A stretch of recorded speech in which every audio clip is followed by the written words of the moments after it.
اچھا جی، میں آپ لوگوں کو ایک دلچسپ واقعہ بتا رہا ہوں، غور سے سنیے گا۔ 97 کا دور تھا اور نیا نیا میں نے میٹرک کیا تھا، اور اخبار میں ایک ایڈ آیا ٹوئٹا کمپنی کے اندر، میٹرک پاس لڑکوں کی ضرورت ہے، اور سیلری جو ہے اس دور کے حساب سے بہت اچھی سیلری دی جا رہی تھی، اور میٹرک پاس لڑکے جن کے پاس اس دور میں 10 روپے بھی ہوں تو بہت بڑی رقم ہوتی تھی۔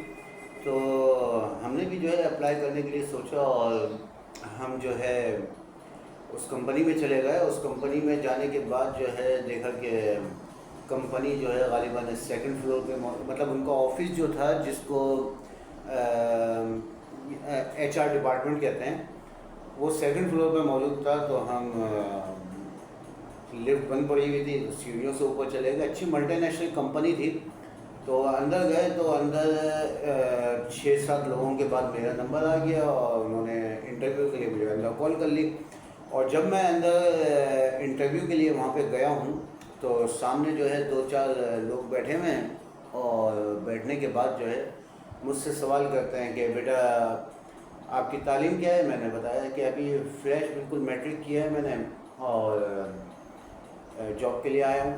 تو کہنے لگے کہ اچھا یہ بتائیے کہ سوال مجھ سے دیکھیں آپ کیا کر رہے ہیں، وہ کہ آپ سیکنڈ فلور تک آئے ہیں، آپ اندازاً کتنی سیڑھیاں چڑھ کر آئے ہوں گے؟ ارے میرے تو دماغ گھوم گیا، میں تو تیاری کر کے آیا تھا کچھ اور، کہ جنرل نالج پوچھیں گے، یہ پوچھیں گے، وہ پوچھیں گے۔ تو وہ سوال کر رہے ہیں کہ آپ جو ہے اب تک سیکنڈ فلور پہ جو چڑھ کر آئے ہیں، تو ٹوٹل جو ہے کتنی سیڑھیاں چڑھ کر آئے ہیں؟ تو میں بالکل شاک ہو گیا، اور میں نے ایسے ہی بولا اندازاً، میں نے بولا لگا لیتا ہوں یار، ایک فلور پہ جو ہے 20 سیڑھیاں تو ہوں گی۔ تو میں نے 40 سیڑھیاں بولی، تو بولا نہیں غلط، اتنی سیڑھیاں نہیں ہیں۔ دوسرا سوال انہوں نے کیا، اچھا یہ بتائیے کہ قائد اعظم اپنے کوٹ میں جو ہے کون سا پھول لگاتے تھے؟ گلاب کا، چمیلی کا، یا صنوبر کا؟ تو میں نے اپنے دماغ میں بنایا ہے، گلاب تو ایک کامن سی چیز ہے، ہر آدمی کو نظر آتا ہے، چمیلی بھی نہیں لگا سکتے ہیں، صنوبر تھوڑا سا الگ ہے، اور قائد اعظم یقیناً کوئی ہٹ کے ہی کام کرتے ہوں گے۔ تو میں نے بولا جناب صنوبر کا لگاتے تھے۔ تو انہوں نے بولا نہیں، جواب غلط ہو گیا، قائد اعظم اپنے کوٹ میں کوئی پھول ہی نہیں لگاتے تھے۔ میں نے اپنا یوسر پکڑ لیا۔ اگلا سوال انہوں نے کیا کہ جناب یہ بتائیے کہ آپ کے پاس جو ہے ٹوٹل جو ہے اس وقت 2 منٹ ہیں، اور اس 2 منٹ کے اندر اندر آپ نے کوئی ایسا کام کرنا ہے جو صرف آپ ہی کر سکتے ہو اور کوئی نہ کر سکتا ہو۔ اب میں بڑا پریشان، ایسا کون سا کام ہے جو صرف میں ہی کر سکتا ہوں اور کوئی نہ کر سکتا ہو؟ ادھر ادھر دیکھا دکھایا، کچھ سمجھ میں نہیں آیا مجھے۔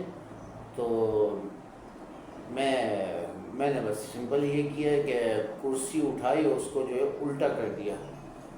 تو وہ ہنسنے لگے سامنے جو انٹرویو لے رہے تھے میرا، تو بولے یہ تو ہر کوئی کر سکتا ہے۔ میں باہر نکل آیا، انہوں نے مجھے فیل کر دیا۔